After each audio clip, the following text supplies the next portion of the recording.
Welcome to section 3.2, part 1, where we're going to take a look at logarithmic functions. Logarithms have a strong relationship with exponential functions, as we'll see in this section. So let's start with kind of a definition of what a logarithmic function is. And so we're drawn over here to the side, where we say y is equal to log base a of x if and only if x is equal to a raised to the y power. So we have this distinct relationship here with logarithms and exponential equations, as you can see. In fact, as we'll see, the logarithmic function is the inverse function for exponential functions. And they become central. In fact, if we're looking to solve a exponential function where the x is unknown, so we're trying to solve for the power, we can use logs to do that. And our calculators do have some powers with that, but most of what we're going to be doing is working with logarithms and just doing them by hand. And so this relationship here is really important. When we look at the logarithmic, it takes a minute or two to kind of see, when you look at it, to kind of understand where to go to find the answer. One of the things that is helpful is to simply be able to transform it from one form, from the logarithmic form to the exponential form, and then many times it's helpful for us to go backwards. So if I had, I just want to start here. The way that we read this function over here, it says y is equal to log, and this is a subscript here, a. We say base a of x. I want you to notice also, as we're evaluating this, that the answer here, y, is a power over here in the exponential statement. Like I said earlier, if we're trying to figure out a power for a given outcome, for example, let me just write something here. Let's say 27 is equal to a to the y power. And I want to know, I'm sorry, not a. We need to actually have a number there. So I was going to say 3 to the y power. In logarithmic form, so I basically want to figure out, all right, here's my unknown, here's y. What is y for this statement? In other words, I would say y is the log base 3 of 27. So notice what happened there. My x became over here with the log. And so when I look at the log base 3 of 27, with a base of 3, I'm asking what power gets me to 27, right? So if I'm presented with this statement, what I'm trying to figure out is how to go from here, base 3, to outcome of 27. And of course, we know the answer to that is 3. 3 is the log base 3 of 27, because 3 to the third power gives me 27. Right? We can see it a little easier here because we're used to seeing exponential statements that would be correct. 3 to the third power is 27, so y is equal to 3. So going from one to the other is going to take some practice, so we're going to do a lot of practice with that today. But also being able to just look at a log statement and train yourself to think about what it is that's being asked. And I'm trying to clean this up here and I'm erasing it.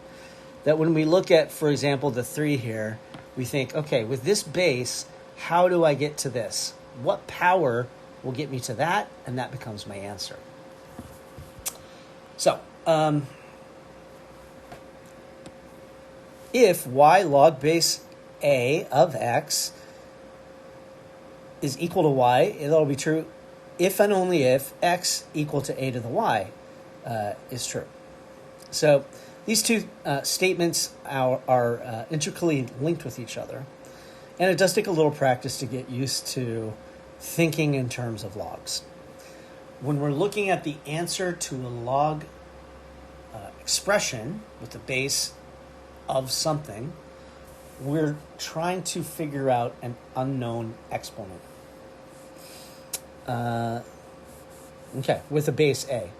Notice we also say base when we're talking about exponential statements. Base a to the y.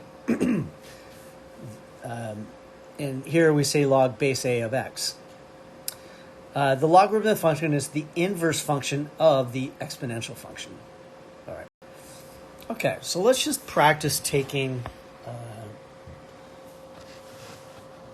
statements, whether they're, and this in case we're gonna do exponential equations, and we're just gonna rewrite them in their logarithmic form. So we're practicing just going from one to the other. Let me go ahead and write this over here so we have it. Y is equal to, and it helps to have this, log base a of x. And this would translate into a to the y equal to x. So x being the outcome of raising a to the y power. So with 4 to the third gives me 64. We know that's obviously a true statement. We just want to rewrite this in terms of logs. So 4 is my base, right? Because 4 is what's being raised to the power. And so I would say log base 4 of 64. And we know that the power outcome there was 3. So my power went to the sort of solution side of the log statement. We got the log statement over here, and then the log base 4 of 64 is equal to 3. It's equal to the exponential outcome in my exponential statement. As we look at this also, we're thinking 4 to what power gives me 64? So really the only way we can do these by hand, right, and not use our calculator, which is most of what we're going to do with these, we have to pick our numbers very carefully. Because if I had 63 there, I wouldn't necessarily be able to come up with the answer without technology, right? I need to know 4 to what power gives me 63 rather than 64. We know it would be 2.9 something, but that's about as far as we can go. We know it's going to be slightly less than 3, but that's about it. So it's at that point we would use technology, but at this point we're just trying to rewrite and look at it from different standpoints. And you can also know that they're picking out the numbers very carefully. Okay, so this one, again, log, and then we think about what's the base here. And the base, of course, is the base of the exponential statement. So this would be log base 1/2 of, and now we want to think of what, and it's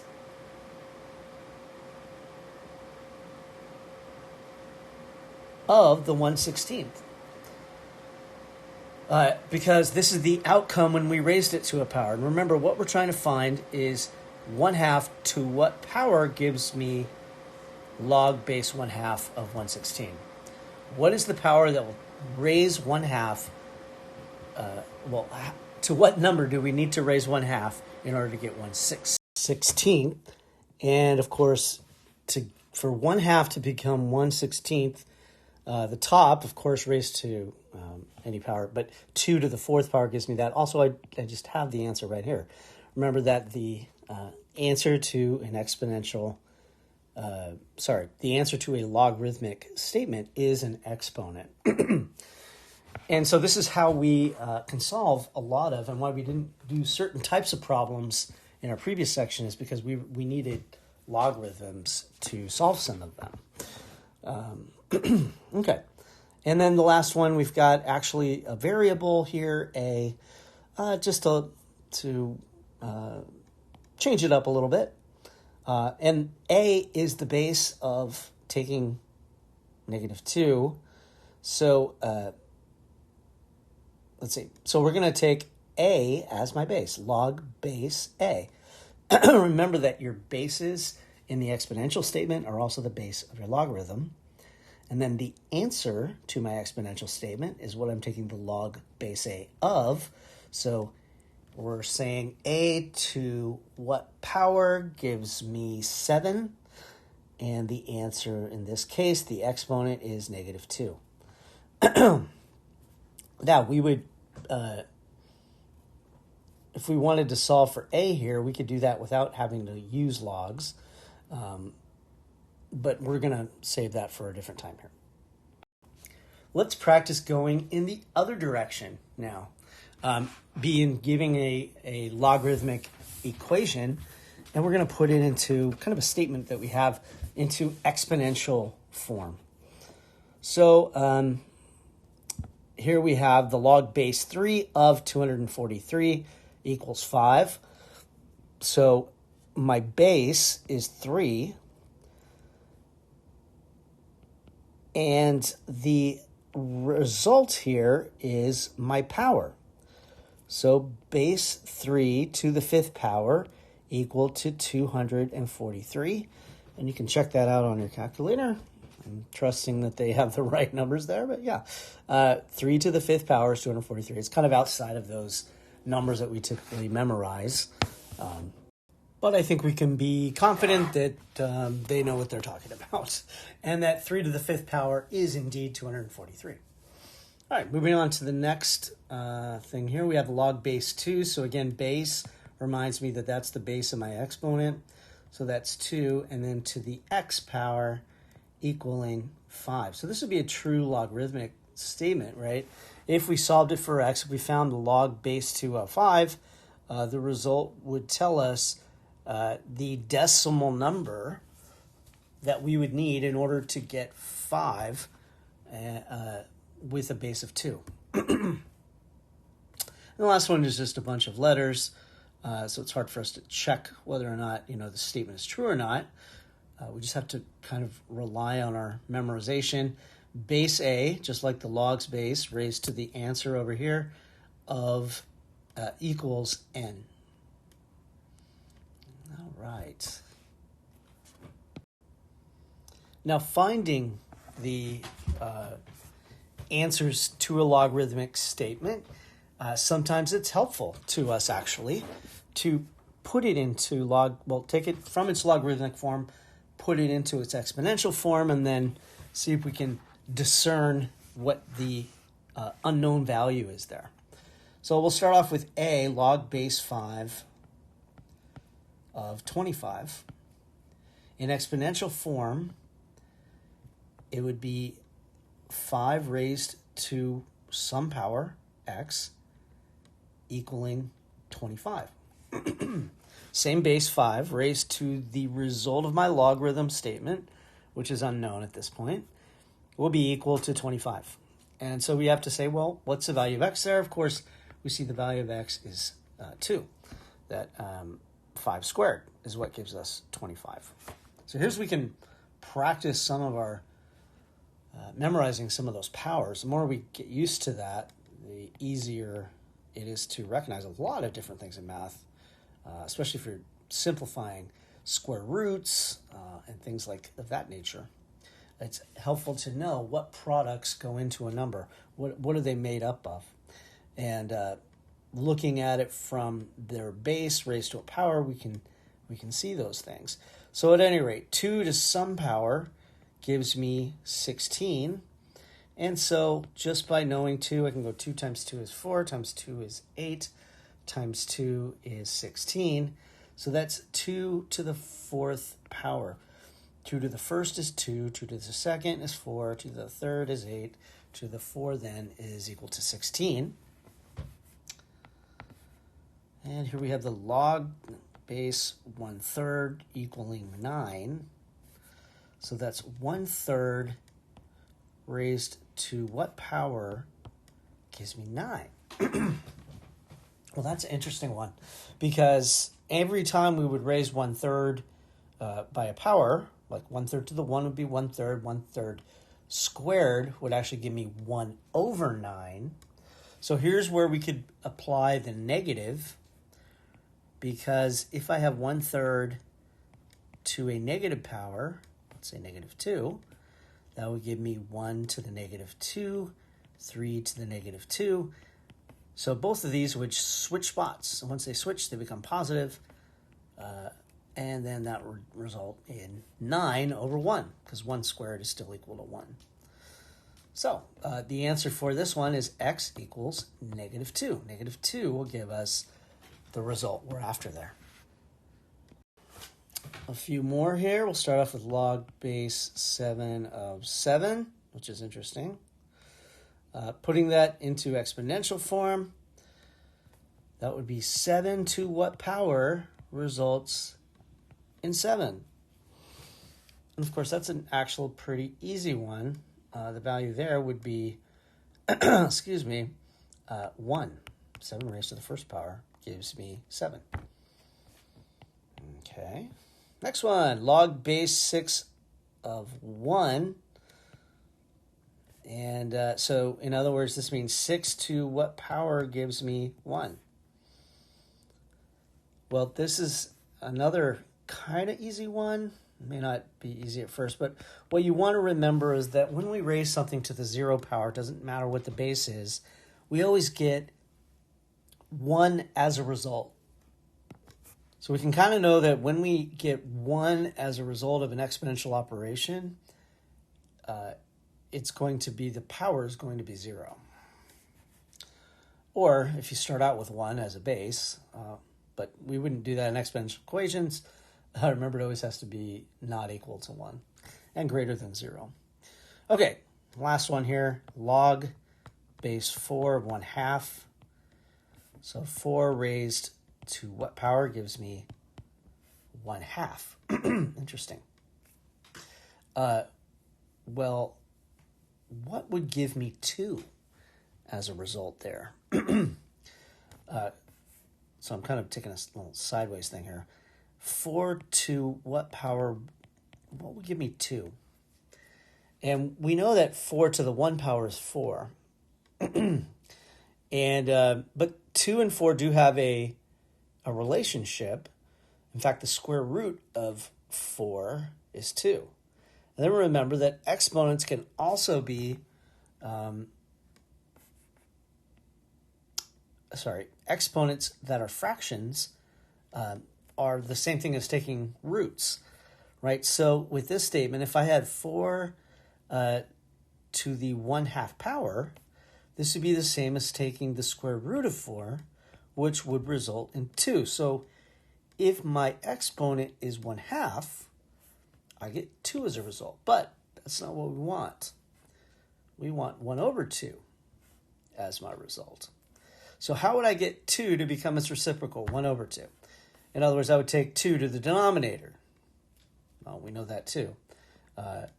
If it's negative, it moves it to the denominator. So in this case, if x is equal to -1/2, that will take the square root of it, and it'll also move the 2 to the denominator.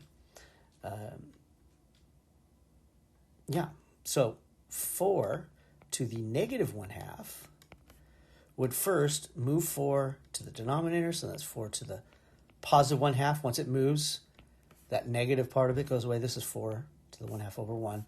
So we moved it down to the denominator, and then we take the square root of it. 4 to the 1/2, or the square root of 4, is 1/2. A bit of a tricky one, but fun to kind of think that one through, right? In those last couple of examples, we actually saw some basic properties of logarithms that we just want to generalize here. In fact, the first one that we saw was that log base 7 of 7, and we saw the answer was 1. And in fact, that's just, that's kind of a given. In fact, we can just make a rule, and we did. We like to make rules when we can.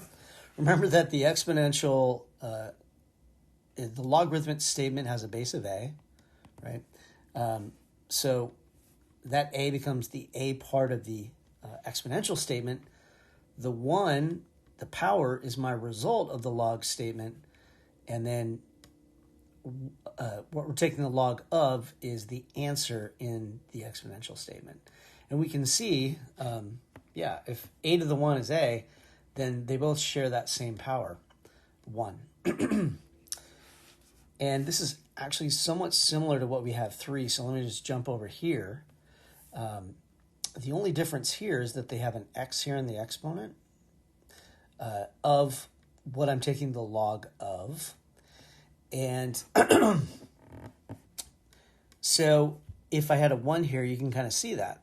The log base a of a to the 1, and we could put a 1 there because anything that's itself is the same as it being raised to the 1 power. And this is equal to 1 too. Just like here, the power would be your base, right? We're basically saying here, here's my a. That's the base. The answer to a logarithmic statement is always x, right? The answer to a logarithmic statement is over here by itself, right? This is the answer, and it's always equal to the exponent in my exponential statement. That's why we have logarithms. They help us to solve for the exponent. And this is always equal to what I'm taking the log of. So if what I'm taking the log of is the log base a of a to the x, we can see why that's going to work out. It's a similar statement to what I have over here. All right, so those are related to each other. And here we have that 0 outcome. Well, we have a raised to the 0 power is how I get 1. So if I'm taking the log of any base of 1, I know the answer's got to be 0. This is one of those things that'll work for any base. Doesn't matter what number I have here. When it's raised to the 0 power, that's exactly how I get that outcome of 1. All right, and then the last one is actually a little confusing, but I'm going to see if I can explain it, because actually what we're being given here is an exponential statement. And let me rewrite it just a little bit. I'm going to put log and, I'm sorry, boop, boop, boop. Let's try to rewrite the exponential statement.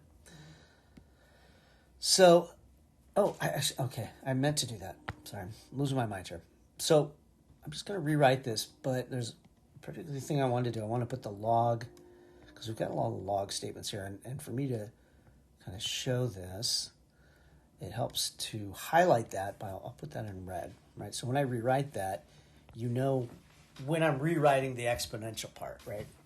So when we go from a exponential statement to a logarithm statement, the logarithm statement is always equal to the power in the exponential statement.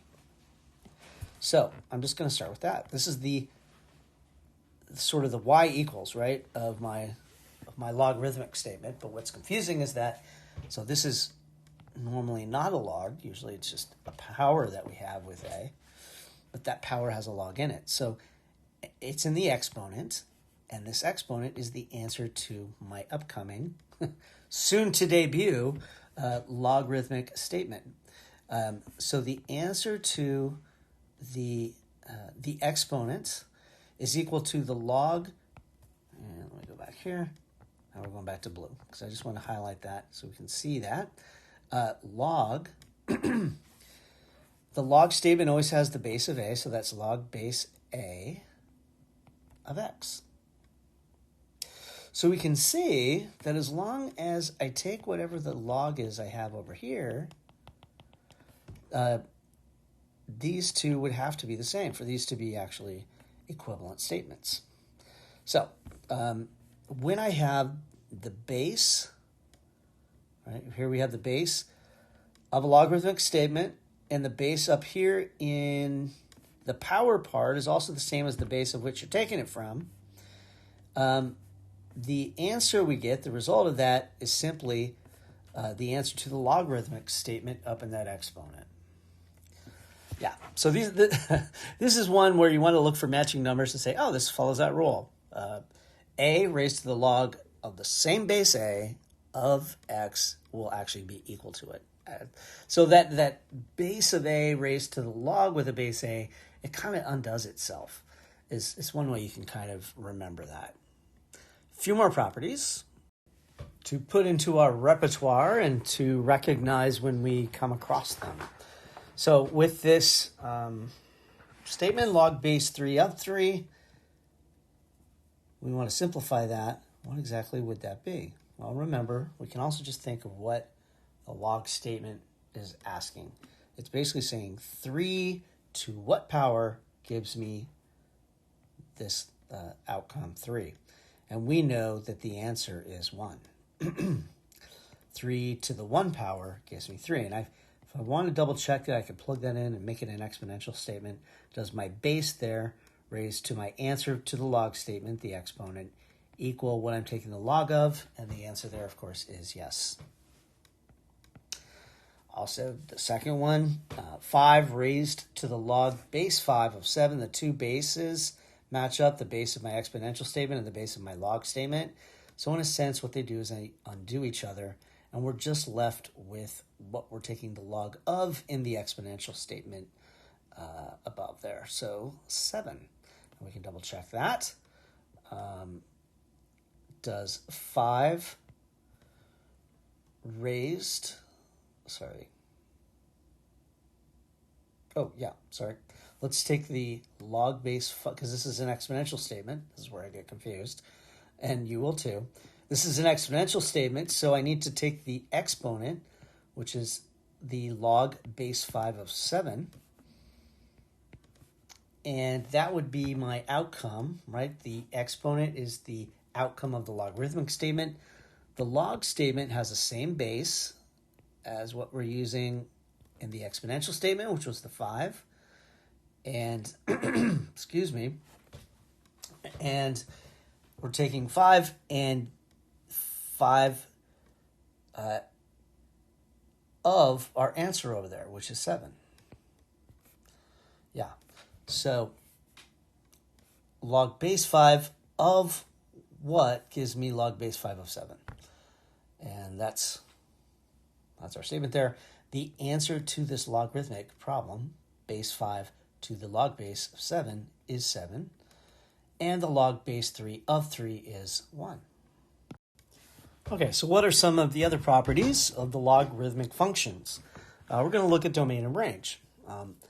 Especially when we're just talking about the parent function. We want to know how the parent function works, what its graph looks like. We'll be looking at that, but also just the domain and range. So we've seen here, and I know you're being given the domain here. They're already telling us, but I want it to make sense so we can kind of think in those terms. If we look at this from its exponential standpoint, remember the base A is the same base as my exponential statement.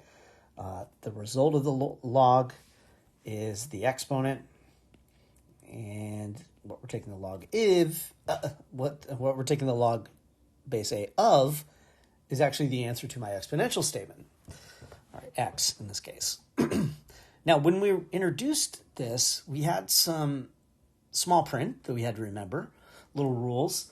One of them was that A has to be greater than 0, and A could not be 1. We don't want our exponential statements, when we're dealing with exponential statements, we never deal with negative exponentials. And since logarithmics are just a inverse of an exponential statement, it's an inverse function of an exponential function, then it has to follow the same rules as well. And so if I have a positive base, right, I'm always going to get a positive result. And the result of my exponential statement is x. So we also were told that x had to be greater than 0. Now, in x, when we raise things to powers and things like that, there are times where we raise negative things to powers, right? Negative 2 squared is 4. Negative 2 to the third power is negative 8. Remember, we can have negative outcomes of powers. However, if we're looking at progression and how things behave in exponential ways, we wouldn't want to have a negative here, because notice that when I did an input of 2 and then an input of 3, I went from a positive to a negative outcome. So exponents which have a consistent base always have a base that's positive and not equal to 1. And the outcome then, if I always have a positive base, I can be confident will always be greater than 0.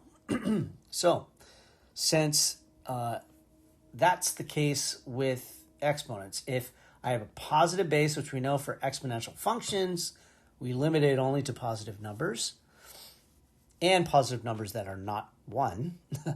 And since these are always going to be positive numbers that are not 1, I can be sure the outcome of the exponential function will always be greater than 0 as well. That means in the logarithmic statement, we never have negative. We're not taking base a, which has to be positive, to what power gives me something negative.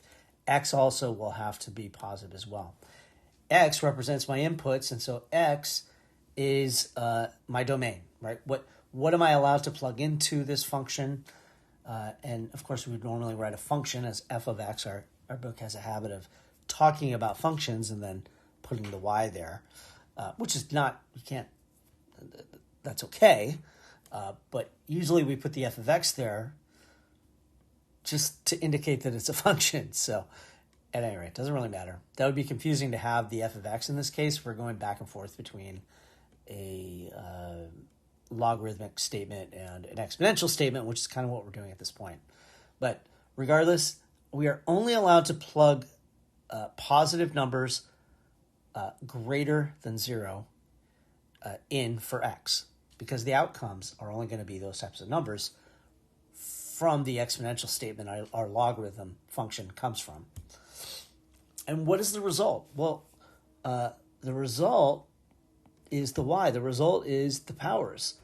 And there's nothing saying that y has to be positive. We can raise things to all kinds of powers, right? We had a couple examples there where we raised it to a negative power, and we got a fractional result, and that type of thing. We can raise it to a fractional power. So the outcomes, the ranges go from negative infinity to positive infinity. Logarithms of 0 and of negative numbers are not defined. In other words, we cannot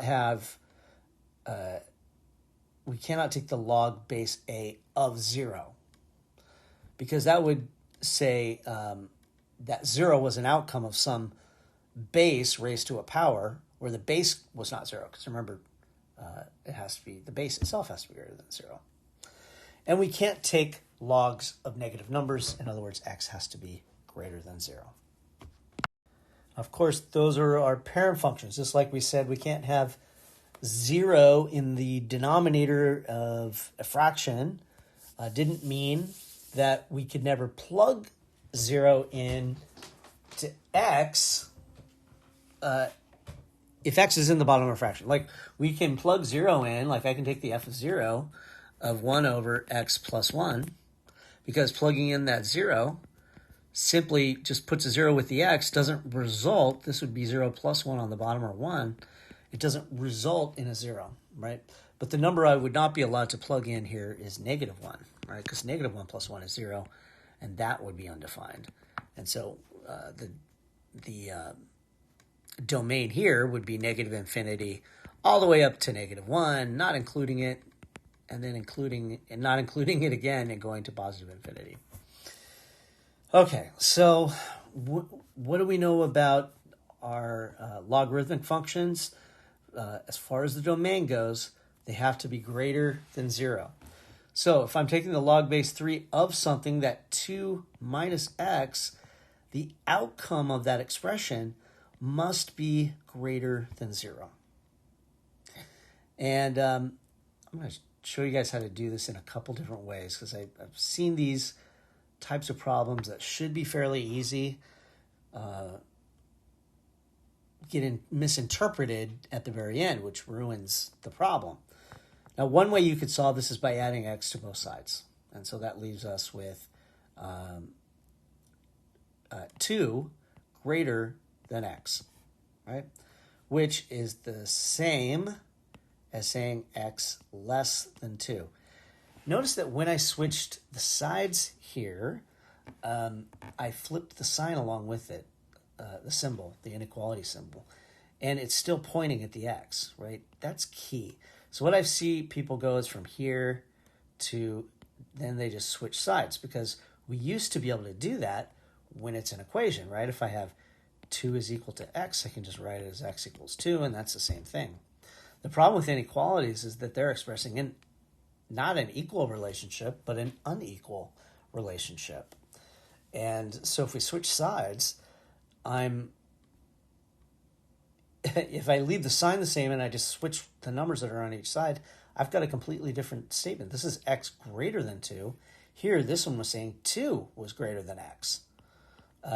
So, I mean, take any numbers there. If I had an original statement that said 2 is greater than 1, yay, that's true. But if I just switch the numbers around and don't flip the sign, I now have a false statement. So we can't do that with inequalities. And also, we want to be able to interpret them correctly. It's easier for me to look at this and know that the graph of this would be 2, not including 2, and all the numbers to its right, because we're reading the greater than symbol in terms of the unknowns that I'm trying to identify on this graph. In other words, I'm saying the unknown numbers are the numbers that are greater than 2. And so if I wanted to display those unknown numbers, I would put a parenthesis at 2 and go to the right. If here I'm saying 2 is greater than the unknowns, well, if 2 is greater than the unknowns, then x is less than 2. The unknowns are less than 2. So at any rate, it's a greater than symbol here.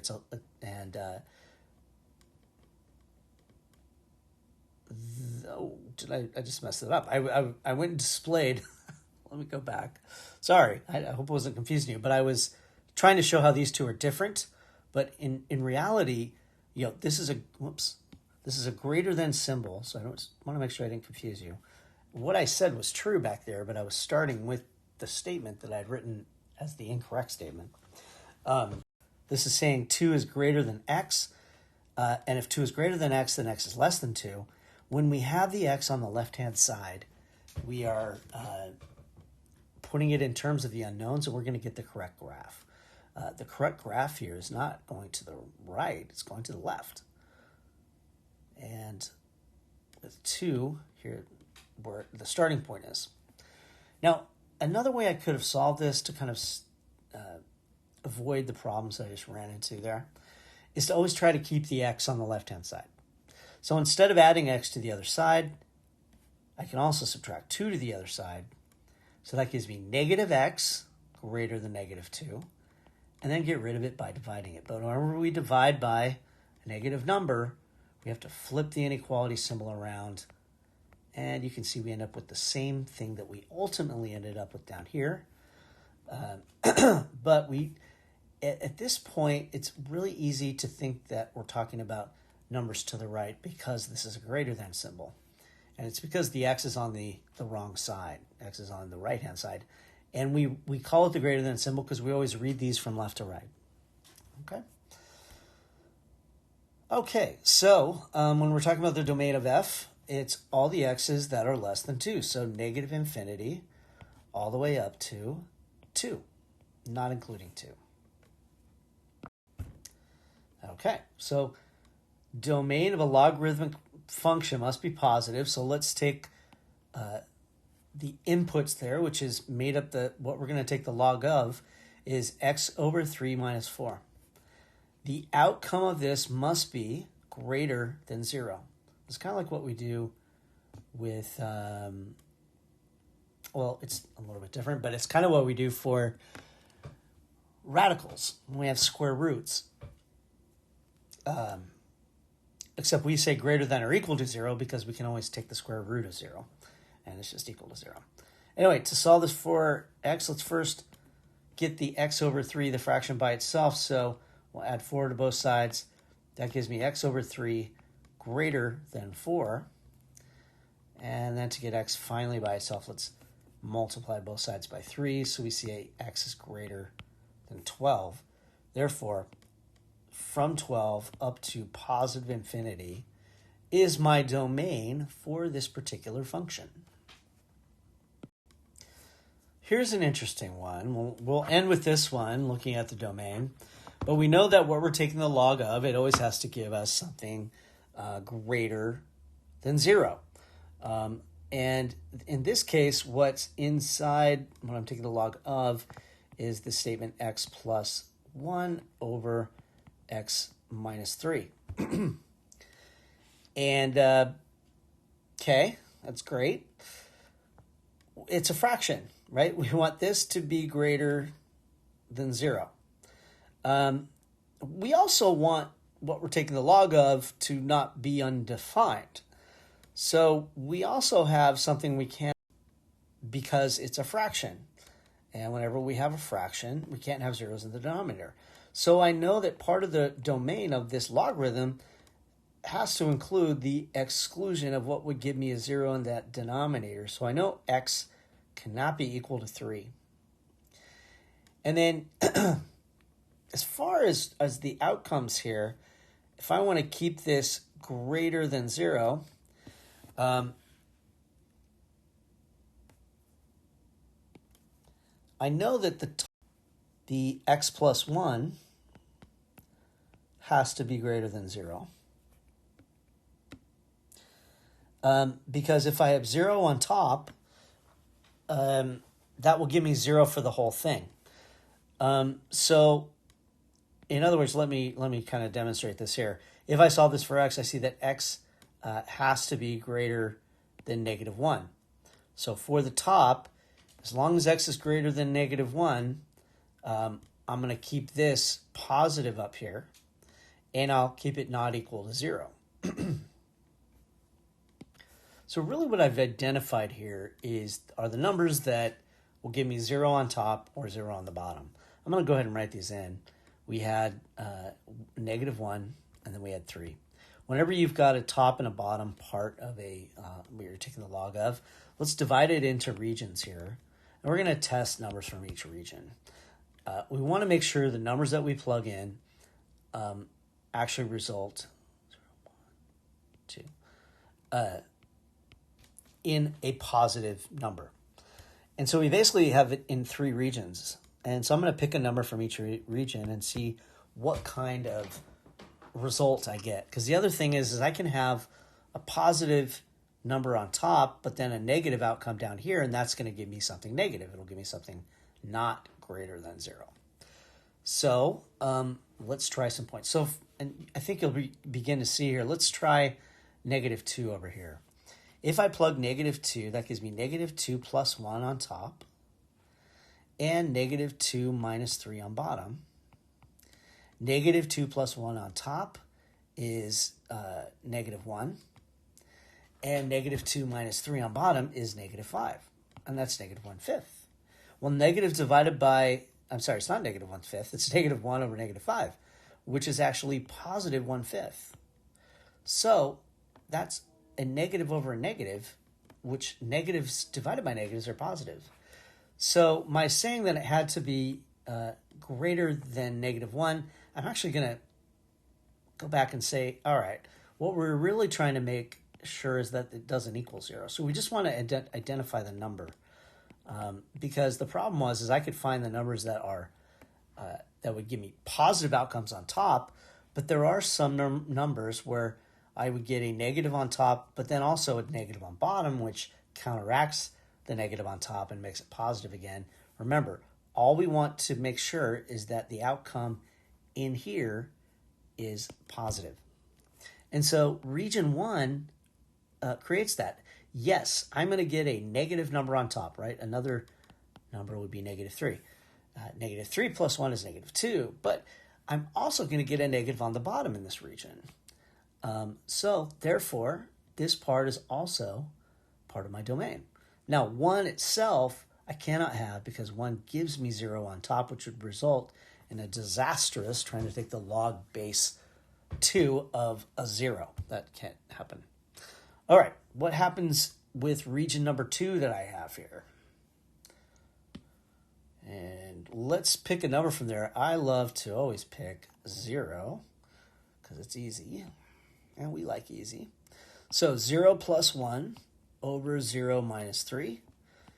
This gives me 1 over negative 3, which is negative 1/3. This is a negative outcome. We don't want it. And so this region is not going to be included. Let's try 4 then.